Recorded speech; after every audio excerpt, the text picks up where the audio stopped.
Hello everyone and welcome to your horoscope for the week of April the 15th till 21st, 2024.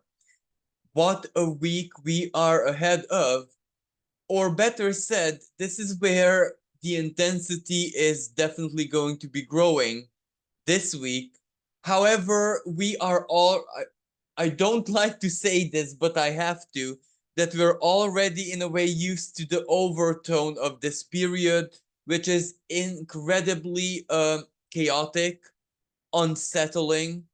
There is a certain anxiety in the air. And when I say anxiety, not necessarily one which is hand in hand with certain mental dysfunctions, but rather the type of anxiety when we feel the storm coming and we cannot lie to ourselves that it's not. That type of anxiety, the more like the sixth sense type of anxiety. And this is because this is the week when Uranus and Jupiter perfect their meeting in the sky. And this is very, very big, not just for the week, not just for the month, but for the whole year. And also, this is the moment when they open their cycle, their 13 or 14-year cycle. The last one took place in 2010, so 2010. But if you'd like to know more specific details and a bit of a history about the Jupiter Uranus conjunction cycle, I have a separate video for you. Check it out if you're interested. Actually, I kind of recommend you checking that out because it really gives a certain kind of guidance and advice on how to cope with this really intense period. And in this week's horoscope, I'm just gonna mention what I left out or I couldn't cover in the Uranus Jupiter special video. But anyway, this week is where when it happens, when it perfects. However, even though it without a shadow of a doubt will give a certain intensity, chaos, surprise, surprise, sudden, unexpected events that change everything, big revelations, big. Now, this is the energy of it, but it doesn't necessarily mean it has to play out in a real way. However, since this is taking place in the sign of Taurus, that kind of adds to the reality of it because it is a fixed earth sign. So, from all of the earth energies out there, it's Taurus who likes things to be as real, as concrete, as literal as possible. So, there's that. However, we must not forget that our consciousness and our levels of operating that consciousness are much more elevated than ever before. Even this is questionable looking at what's happening in the world right now, but we can give it an elevated expression. We always have this choice. But what am I speaking about? Well, I'm speaking about the revolutionary nature of Uranus expanded by Jupiter. So there is revolution taking place, or at least a pivotal moment in a larger scale of evolution, of course, but also revolution. So uprising, rebellion, a sudden change of polarity, so to speak. This is always hand in hand with when Uranus makes a big move with another big planet. It doesn't many times it doesn't even matter which planet because the revolution is and the energy, the intent, the momentum is guaranteed by Uranus. So it can be any planet, even Saturn, you know, because it will still be explosive. It will still be rebellious. It will still break the basically break everything, break the rules, break the customs, break traditions, break how things used to be before. And Taurus is exactly that. The the stability, you know, the permanence of certain things. And both these planets, both Jupiter in its own way and Uranus in its own way, destabilize. They upgrade, but upgrade when especially it's a fixed sign, fixed energy, fixity that is being upgraded. Well, that's not an easy process. Like, let me give you an example. Many times, building a block of flats is a bit easier and more comfortable than upgrading it. You know what I mean? Because when you upgrade it, well, of course, there are going to be certain things that you demolish and are basically destined to be demolished. That's the easy part.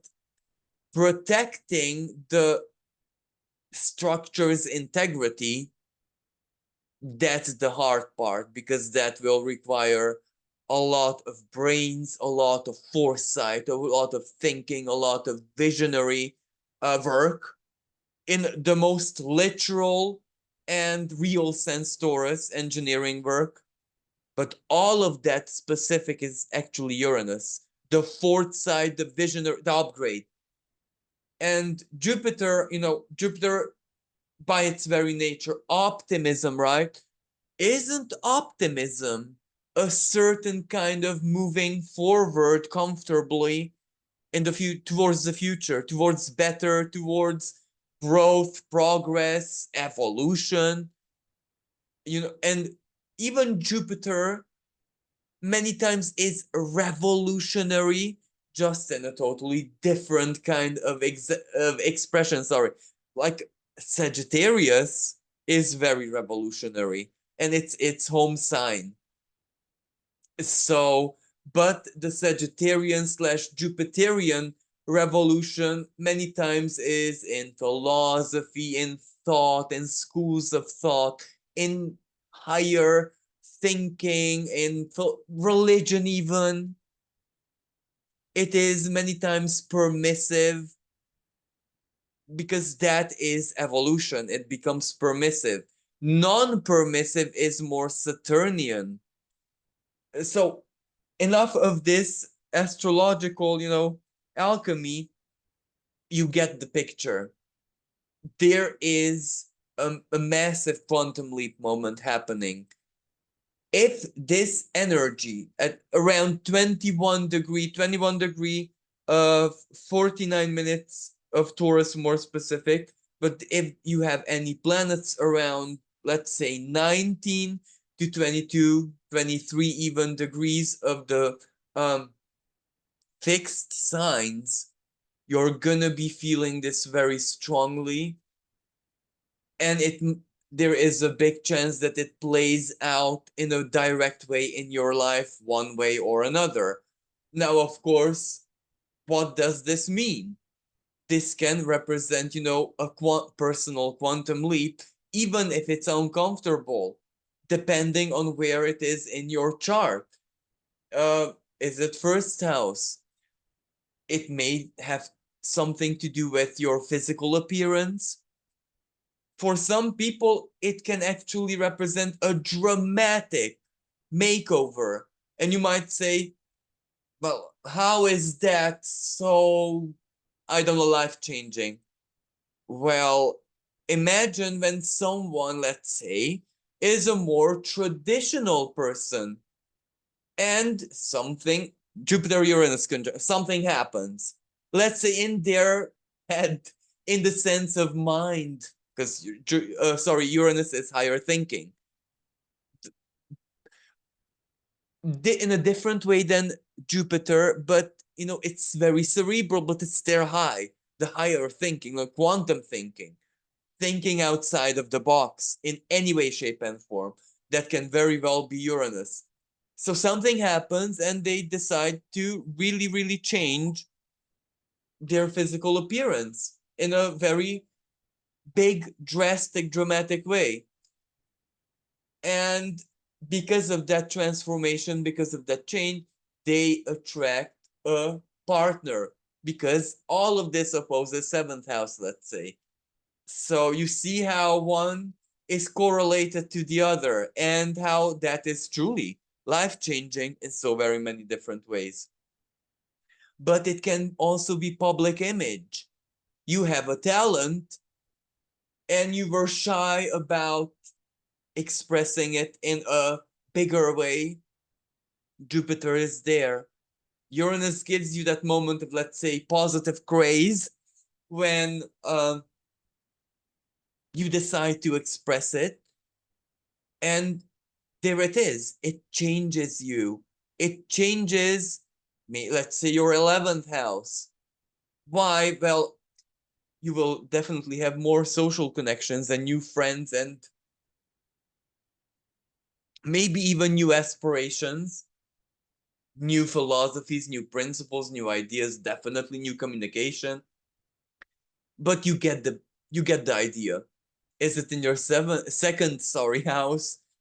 Values, finances, personal possessions, a big investment, or something out of the blue falls into your range of, now how should I, you can afford it, but maybe what you can afford is proportionally very distorted, as in, you let me give you an example. You can buy a property of land, a home, a house, a car, something like big, uh for incredibly cheap.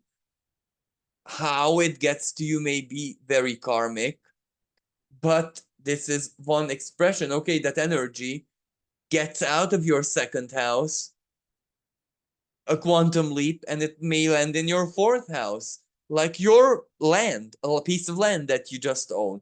But this can adapt it into your for your situation, but this can also have a lot to do with self-worth.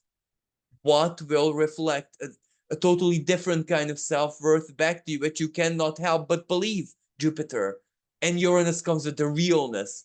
You can no longer doubt something that life reflects at you, because there are certain very objective mirrors. Is it third house? Unexpected sudden travel, or you have to go somewhere, a dynamic course of action. You meet someone, something happens, or an idea, an epiphany, a moment of brainstorming, a eureka that changes your life. You never know how. It can be something that maybe comes from the life of a sibling that changes everyone's life, let's say in the family. It can be a cousin, it can be a neighbor, it can be even like the classic type of soulmate, where it's not romantic, or even if it is, the romance does really not matter. You're like soul siblings and you know it. That's also ruled by partially third house and 12th house. Or it can be, as I said, a journey, a short journey, but which leads you somewhere. Or it can be something at school, education, learning, brain using your intelligence to do stuff. Fourth house, well, this can have so many expressions. Fourth house is very deeply personal, so this is where your intuition has to kick in more than my interpretation. Your roots, family, your place, your community, place where you live, your country, your emotional needs, your self-care, self-nurture, your the family of your own, like husband, if you have a life partner and a child, or your house, physical house included, or properties, real estate stuff, that's fourth house. Something happens there. Relocation, leaving the country, going back where you never even ever thought you were gonna go back to your place of birth. This is so personal that, fifth house, romance, creativity, children, getting pregnant. Okay, getting pregnant might be a way it will play out in some people's lives, because this happens in Venus's sign, and Venus is in the sign of Aries. And Venus is very close to the North Node, so destined impulses, very impulsive.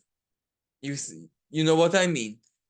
So, but anything which has to do with the heart, anything which has to do with the creative center. For some people, I am 1,000,000% sure that this is the lottery. Why? Risk, fifth house, risk, and Jupiter, the good fortune. Uranus, anything is possible. There is no impossible. You get what I'm saying, how this can very well turn into a lottery win. Or replace lottery with any big, unexpected risk, a smaller risk that gets you everywhere. This sixth house, well, this can be something that changes your physical lifestyle, your routines, how you manage what you do with your time, your customs, your traditions, but in an everyday sense. Modus vivendi forever. It can be related to physical body healing, detox, leaving. For example, I can imagine for some people who all their lives had an addiction, like smoking or whatever, sugar, there you go, sweets, anything that is addictive. So it doesn't have to be substances, just doesn't have to be just physical. It can be anything that keeps us in addiction state. And someone who embraced and integrated that addiction into themselves, well, doesn't even dream of ever quitting or any, the desire isn't even there. There you go, something happens and you're freed. But sixth house, digestive tract, change of diet, maybe a change of lifestyle, change of daily routine. It can be so very many things.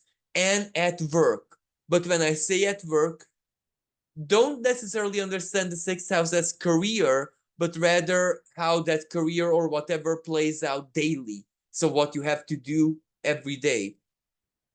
Seventh house, contracts, relationships, marriage, one-on-one alliance, even known enemies or opposers, challengers. It can play out in so very many ways. Even this is very specific to you, because it can play out in the most wonderful way. Like, it's not you winning the lottery, it's your partner, your life partner. Well, you can imagine that it's gonna change your life drastically. Or it's not your career or job suffering a big change, it's your partner's. Your partner is gonna relocate in a foreign country. Well, chances are you will follow. And it is a massive life. Or even if you don't follow, seventh house is agreement, a new life setup. Just examples. Eighth house. So this may also be a medical energy where something promotes healing, something promotes a drastic change of, life setup that has consequences. It can also be psychological healing. A truth descends upon you, a big truth that changes your life, changes how you view life, changes how you view yourself, your inner world. This can be a powerful psychological energy, but also financial energy, a debt, covering a debt, which maybe was unthinkable before, but something happens and you manage to change this dynamics of resources in your life, money that you share with other people. That is one of the ways the seventh house is understood. Uh, this is the second eighth house axis after all. So winning the lottery might also be, but when I say win the lottery, don't expect, you know what I mean? let's be realistic. I'm speaking about statistically.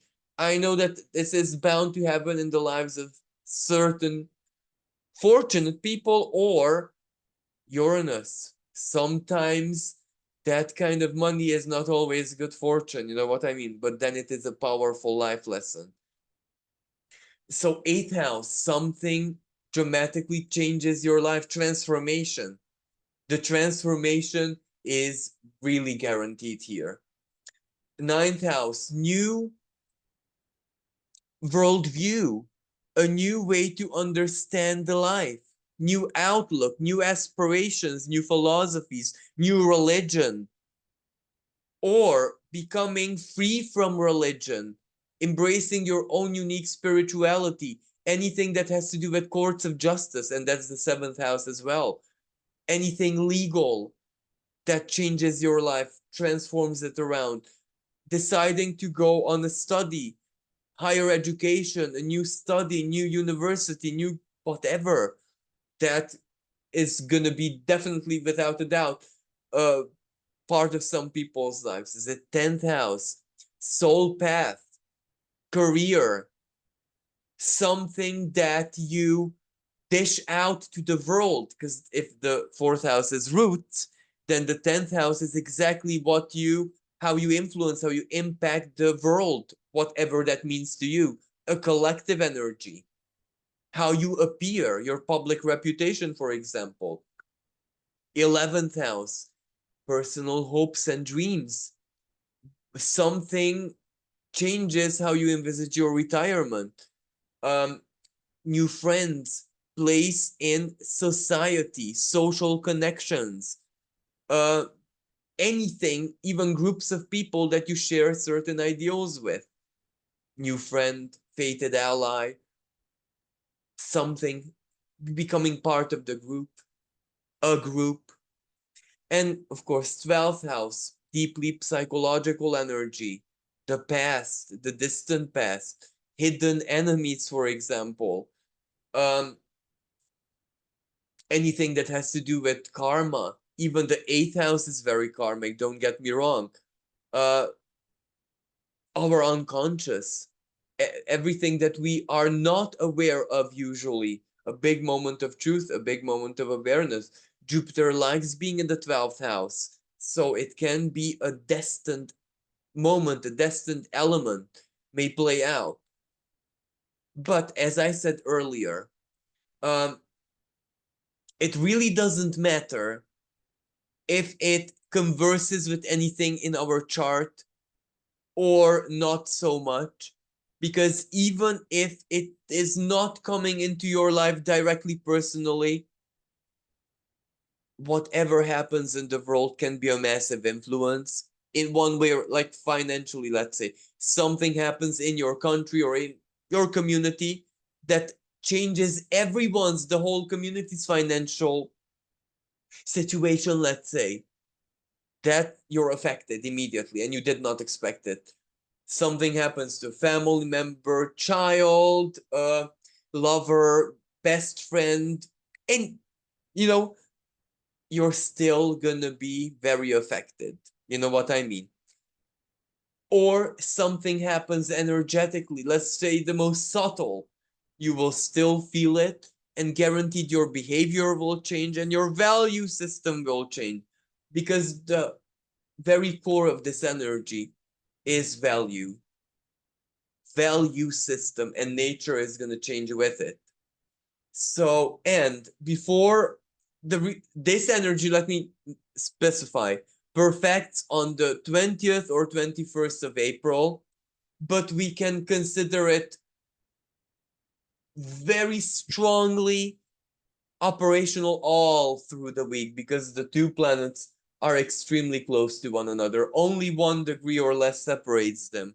So they're together and their work is already ongoing, even when I'm recording this in full swing. So this upgrade, well, it happens over a course of a period. Just the intensity of it is, of course, felt when they are even in the sky, visibly together. but their effect will last all through the year. And as I said, it's already ongoing. You know what I mean? It's already setting itself up. For some people, it's already set up. It's just the continuation of it. But yes, this energy is definitely gonna be impacting us in a very strong way. And the thing that I haven't mentioned in the special video I made about this is the Sabian symbol of that 21, 22 degree of Taurus, which says a white dove soaring above troubled waters. Now, this is so on point, literally symbolic for our period. Troubled waters. Well, there is a lot of trouble in waters in certain seas, if you know what I mean. The pirates, the disruption of the trade route, the vengeance over sea. And the dove, of course, is a symbol, usually a symbol of peace. Now, what does the Sabian symbol tell us?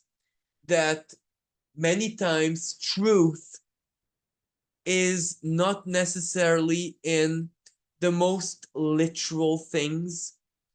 When we try to interpret reality in a very mercurial or in a very even Taurian way, sometimes the greatest truth is when we interpret reality in a symbolic way through, let's say, heaven's perspective. And the dove is the messenger, of course, of peace. So when the dove is flying over very turbulent waters, well, it foretells that even if in the present moment peace is even out of the reach of dreams and hopes, it will still come. It is still coming. It is still setting itself up. It is almost like a promise nature herself gives us through her signs. However, not everyone is able to understand signs because they don't resonate with it, because they do not have the lightness of the heart and spirit and even the mind to dare to have the courage to understand reality in a way that is much larger than them.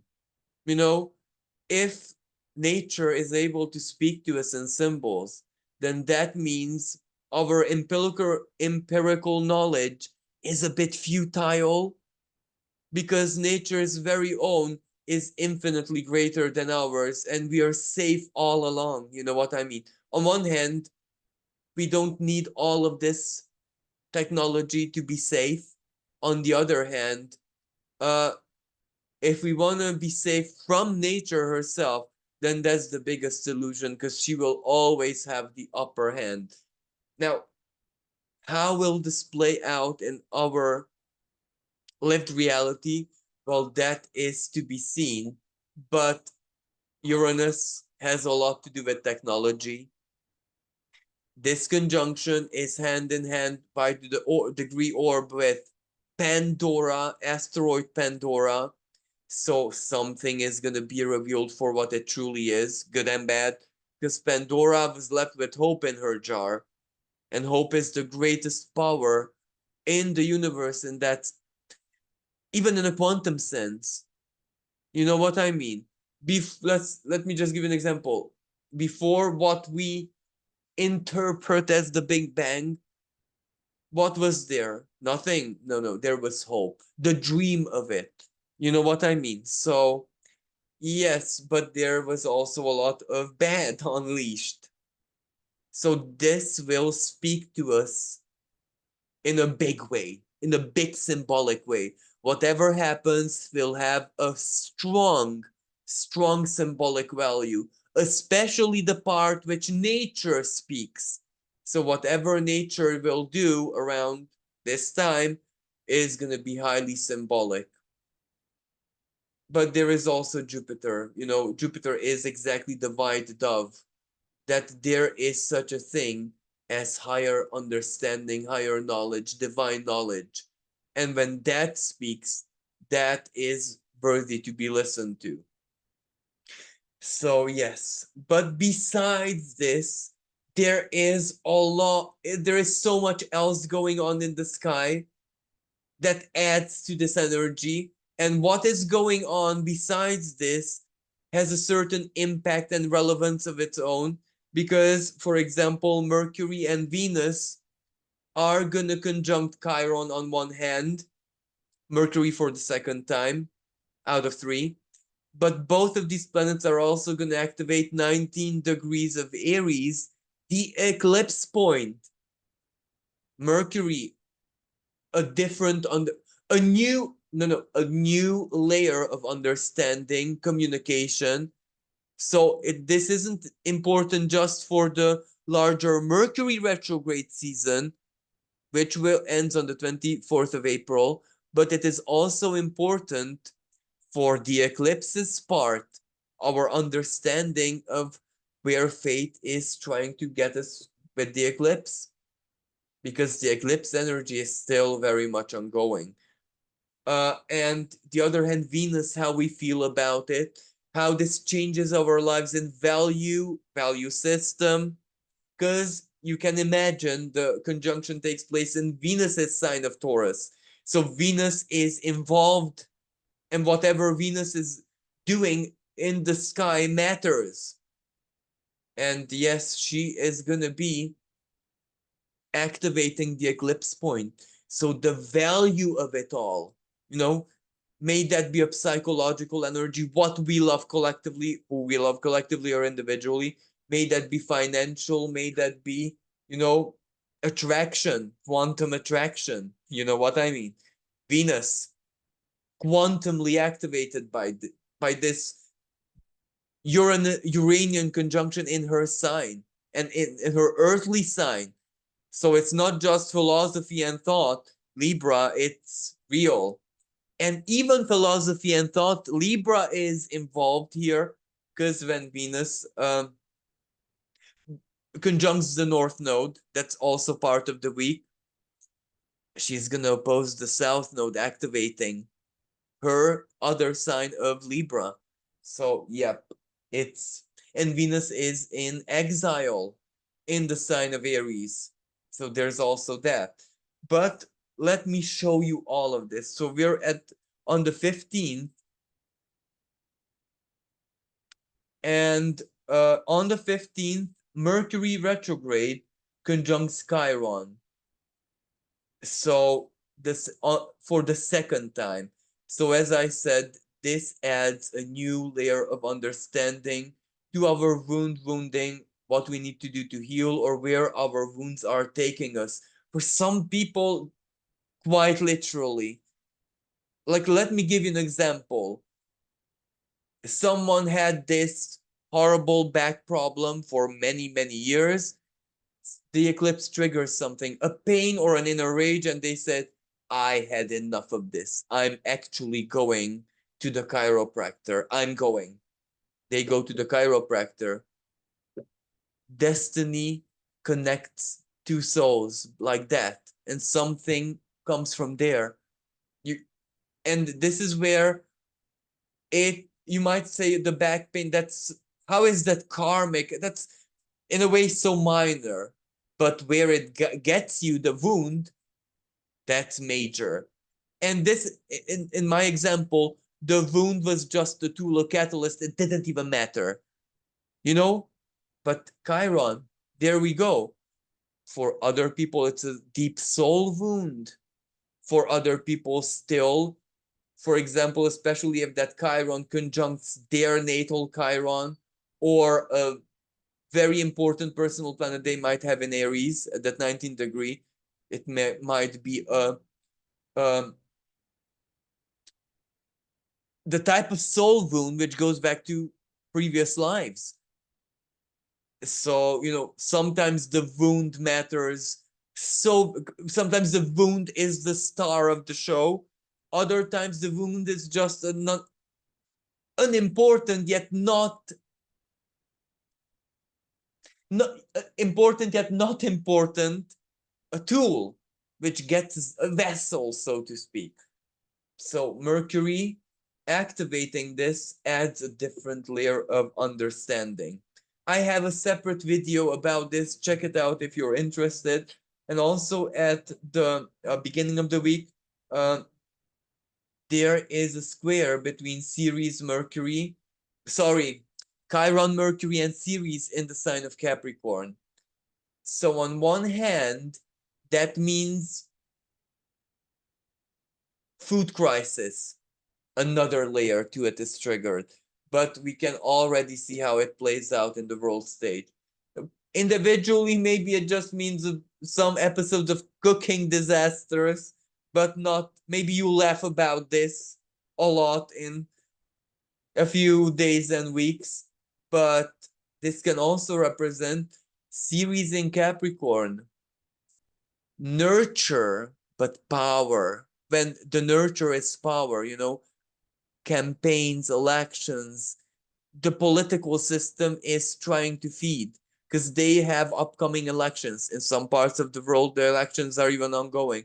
But you see Mercury squaring it. Misinformation, and they're desperate for food. What is food? Attention.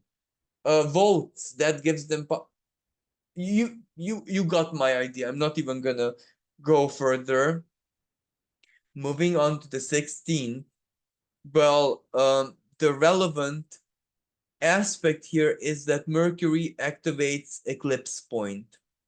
Again, the understanding, but fated communication or something that was delayed when Mercury was first going direct over this 19 degree of Chiron, this 19 degree of Aries. I cannot give you an exact date for this, but it was somewhere in March. You know what I mean? So, fated communication, fated Mercury retrograde themes, redoing it, for example, an appointment was cancelled, the doctors, an operation or something like that was cancelled. Now is the moment of the new schedule, the new appointment. So the theme is ongoing, for example, or the same thing with travel or communication. Or now, to be totally honest with you, this energy is quite scary. It has a scary side, and I saw this play out very closely, even in my flat, you know, where I live in my block of flats. Someone went totally crazy and wanted to commit suicide. They climbed out the balcony and they broke some glass. You can imagine police, firefighters, news, and then people gossiping and all of that. That is a typical Mercury retrograde. Why Aries losing head, but in a symbolic sense where you lose your mind temporarily. And needless to say, fights, conflict, swearing, there was tumultuously this. And of course, electronics, but the electronics annoyed their owners a lot. So this had a really ugly side to it as well. So sad to say, that resumes around the 16th. So please try not to allow this hot-headedness energy to drive you insane. And, you know, try to be safe. Because, you know, what happened in Sydney yesterday? Or was it in Sydney? Anyway, in Australia, the stabbing, you can imagine. And if I'm not mistaken, the perpetrator was actually mentally unstable, a person with long history with that. How a Mercury retrograde in Aries with Chiron and the eclipse and Aries, how it really affected that person. Of course, it's not the planets that are responsible. It's the frequency that made the person not be able to cope anymore. The tragedy of it. So stay safe. And if you know you have temper issues, temper problems, or as someone who is very good at swearing, cursing, try to somehow contain it, or sleep rather, or go on holiday, or well, actually you can't outrun Mercury retrograde because it's the planet of travels, but try somehow to calm yourself as best as you can, because this has like hot-headed moments written all over it. So sadly, there is that. On the 17th, there is Venus conjunct the North Node. So really feel, Mercury was here, the Sun was here, Moon was here several times, ever since the North Node entered the sign of Aries. So somewhere summer last year, the Moon was here every single month, conjunct it. But we really feel it. We feel it strongly. We desire it. We want it badly. What do we want? The progress that this North Node means. Wherever we, and this is self-centered energy. This is I am energy. My sovereignty, my rights, my direction, my life, my survival, my happiness. Regardless of what your archetype is, this is the North Node. So everyone is a little bit individualized and almost pulled to the self. There is no choice but to go forward. So Venus, we desire this at this time in very, very, very, very strongly. It's not a comfortable energy because, these Aries planets with the Taurus planets, with the Pisces planets will have semi-sextiles, strong frustration energy. Then semi-squares, a different type of strong frustration energy. So this strong desire is at the same time fuel, but at the same time also frustration. So please do not let the frustration get to you. It doesn't have to, really. Which means that Venus also opposes the South Node in her home sign of Libra. So again, relationships. And the South Node is via combusta, path of fire, that part of the sky where when something triggers it, relationships start to be on fire. So Venus, understanding on an emotional level, value level, or whatever, why certain contracts, partnerships, love stories, whatever have to end, why we need to let go, why we need to make different choices than we have done in the past. Aries, let's do it differently. You know what I mean? So, and that's not an easy energy. Philosophically, neither practically, because philosophically it isn't easy as well. Isn't the ideal eternal love and loyalty and devotion and let's be friends? That's the ideal. Everyone wants it because that is the aspiration of the human spirit, isn't it, Libra? But when practice tells us the opposite, no friends, no eternal love, detach, let go, start anew. If the need tells us this, well, it's not easy, even philosophically or principalistically, to go against what we love. So, moving on to the 18th, yes. This is when we have a meeting, a conjunction. You can see it on my screen in a perfected way, but trust me that they will perfect their meeting, Mercury retrograde and Venus. So this is also very, very, very important. because Mercury, the mind, meets the heart, the emotional understanding. For example, both of them are very close to the North Node still, and the eclipse point. So what does that mean? Well, we are trying to really, really make sense of that. But it is heated. Uh, the heart, Venus, what I want, what I desire, what my needs are, have to put has to put that truth to the table. Mercury has to put his truth to the table, as in what's possible, what is not possible, what we can pursue, what we have to put back on the shelf for now, the Mercury retrograde specifics, the practicality of all that. So even though this is a super useful energy, do I buy it? Do I not buy it? The contemplative part of that. Venus is very much the value. Mercury retrograde, you're analyzing it. Do I buy it? Do I not buy it? Of course, this Mercury retrograde period is not ideal while we're still in it to buy new electronics and stuff like that. You know what I mean? If possible, wait until the 24th because it will give you the analysis, the personal analysis that you will know if it's worth it or not in a much clearer way than now. So don't let Venus is on fire, right? Aries. It's when, let's say, a female cat is in heat.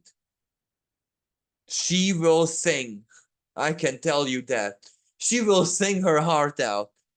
But it is not an easy energy to, be near because it is so loud, it is so irritating, it is so annoying.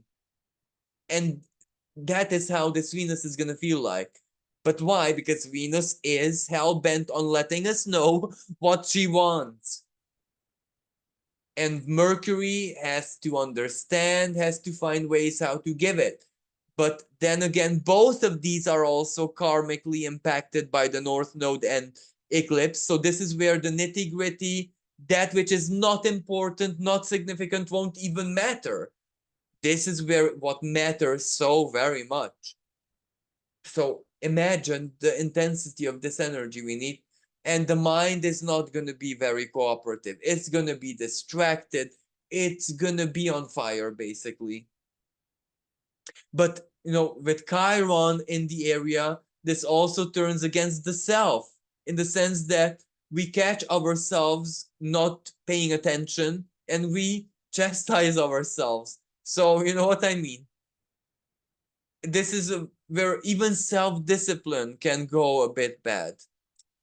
Not an easy energy. And needless to say, this 18th is extra special because the sun is in energetic Aries, on fire.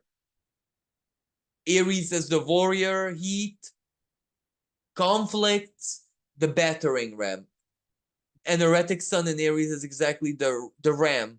When it's in mating season and it's competing, there's no stopping. It doesn't care what it hits. It will charge. So conflictually speaking, this is going to be a very volatile energy.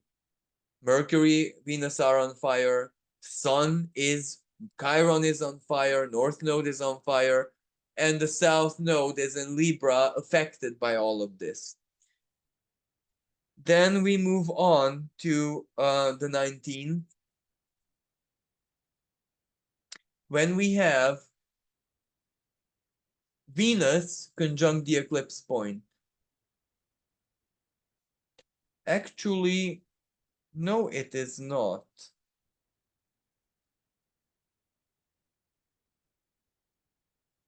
Because Venus is conjunct the eclipse point on the 20th. So I'm really sorry about this. Oh, on the 19th, what I actually wanted to say is that Mars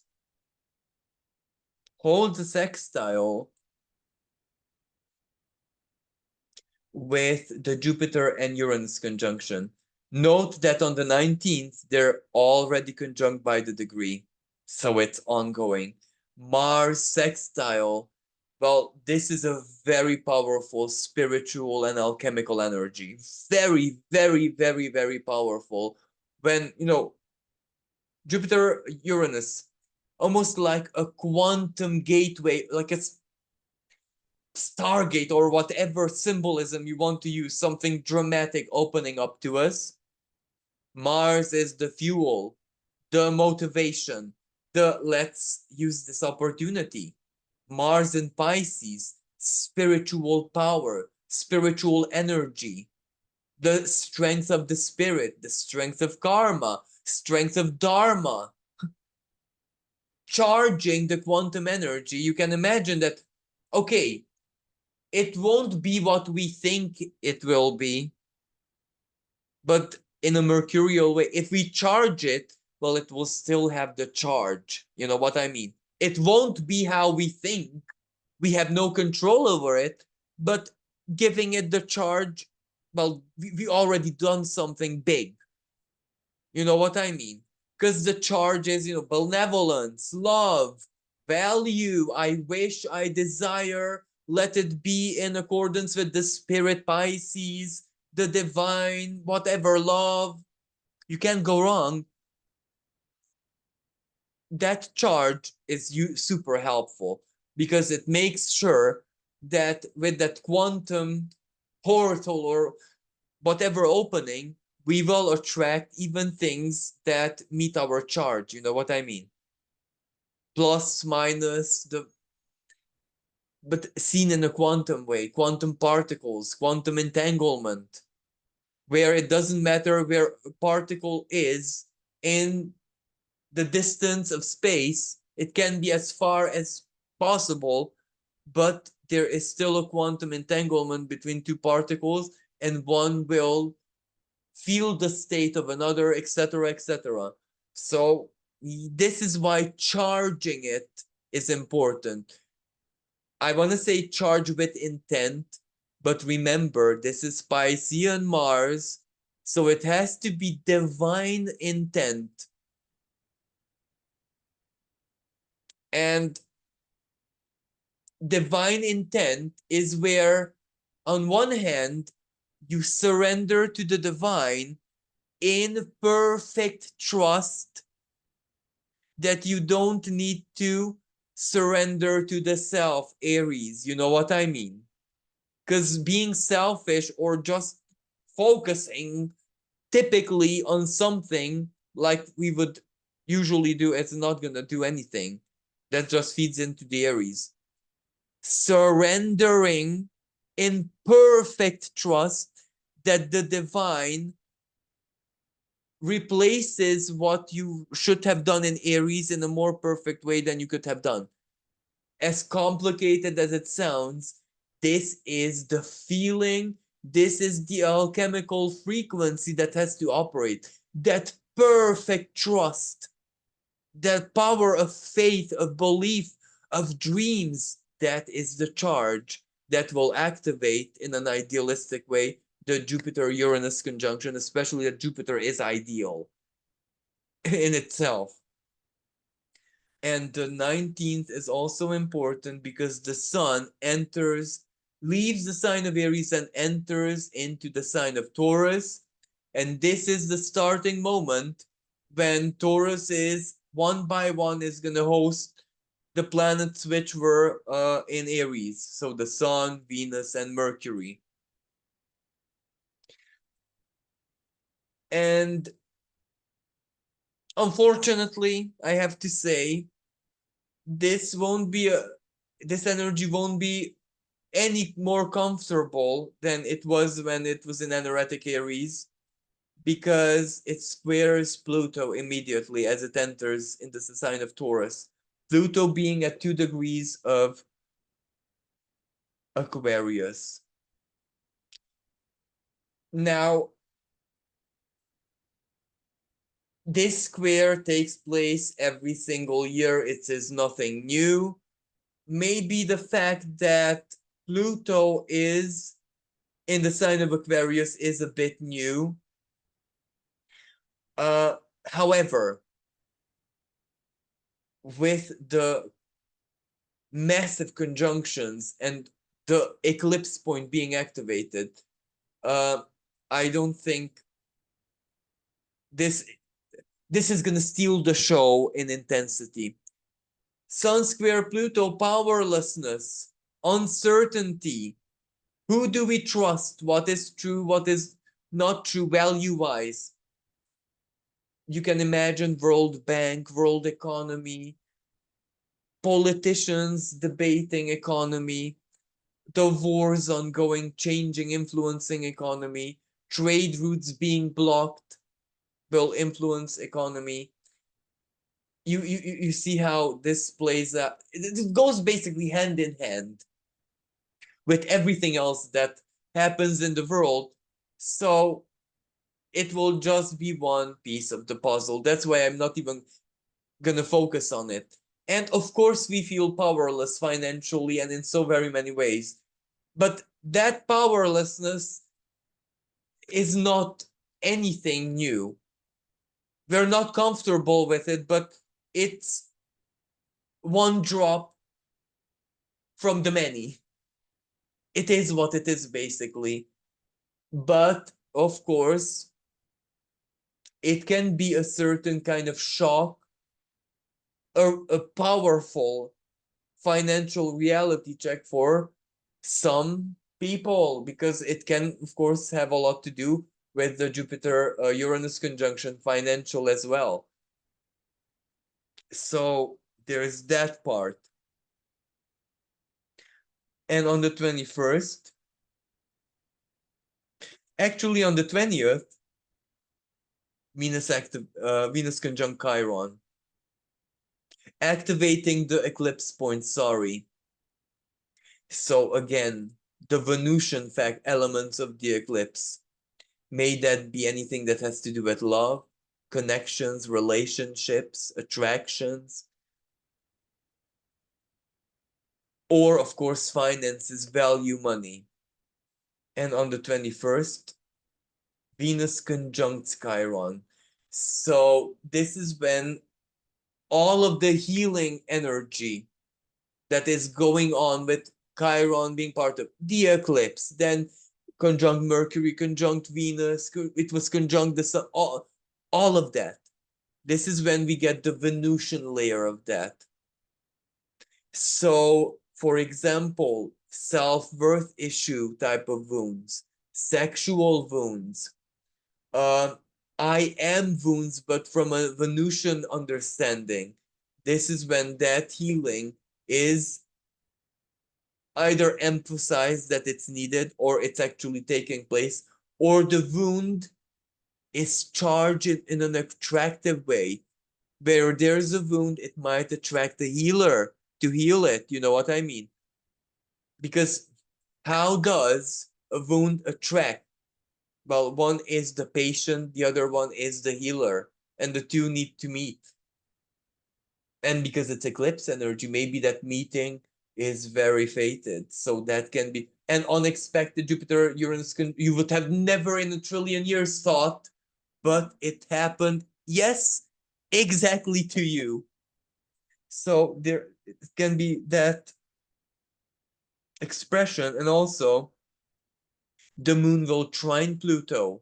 So whatever reality check there is, it's a much needed one, let's say, because moon and Libra, the truth and being able to see the truth. And also on the 21st, so where I live, the conjunction of Jupiter and Uranus takes place on the 21st, and other parts, especially Americas, on the 20th. But this is where Mars is also important, because Mars is starting its conjunction with a fixed star named Markov. And, you know, this star is pretty misfortunate, unfortunate. So it is violent. Mars loves violence. Pisces, violence at seas. Conflict at seas, shipwreck. Boom, explosions on sea. Conflicts at sea. It is not an easy energy. when this fixed star is activated by Mars, things happen with water. So yeah, but there is also a good side to this fixed star, even though it is called the star of star of sorrows, that the sorrow leads somewhere. You know, there is a moment of sorrow, but maybe that sorrow does a massive good for everyone. Pisces, the spirit of communion. Like, let me give you an example. Let's say a child dies of either a medical error, or it doesn't matter why. It's a massive tragedy, it's sorrow, it is doom and gloom. Absolutely. Not just for the parents, but for every decent human being looking at it or hearing about it. How can something good be born out of it? Like, for example, charities that were born in memory of children who help so very many. This is a typical classical expression.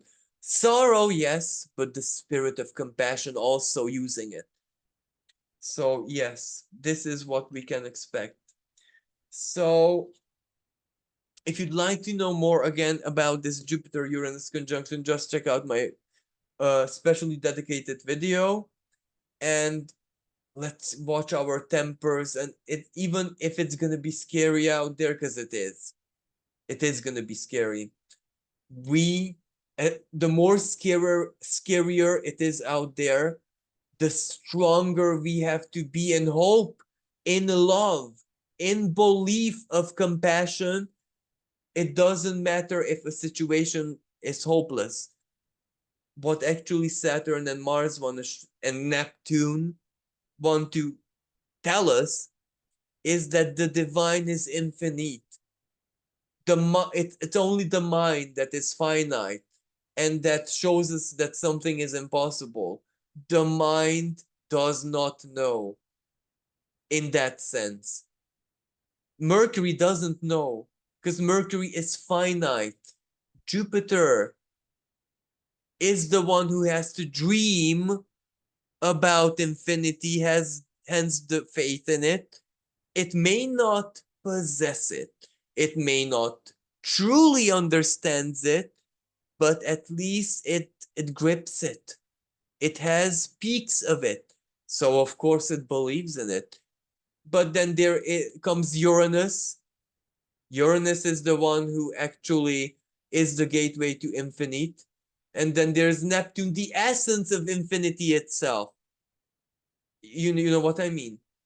So it doesn't matter if something seems impossible, there is always a chance that the divine intelligence finds a way. Now, of course, Saturn is in Pisces, which means do not take this to ridiculousness. As in, snap my fingers, why can't I win the lottery? It's not as easy as that, because the divine will not break karma and karmic patterns, and it will not destabilize reality and the interconnectedness of it. So put it into context. But when there is a dire need, when nothing can help you, the divine surely can. This is where, as I said, the scarier it is out there, the stronger we have to be in hope, kindness, and love, and be there for one another in love. Because there is going to be a lot of craze out there. And maybe a good word, a hug, a kiss, or whatever is, is going to be the factor which makes the Uranus Jupiter conjunction for another person, another soul, something beautiful and positive, because Jupiter is also divine protection, and make sure it's not going to be a horrific accident or something unpleasant, because a hug or a kiss, a power of love, or being there in love for another person can deter the intrusive thoughts and the dark expression of Aries, even the dark expression of Uranus. So we must be there for one another in spirit, in heart, and in love. So thank you, everyone. And I really hope that this was helpful, and really sorry for making it this long. Until next time, bye for now.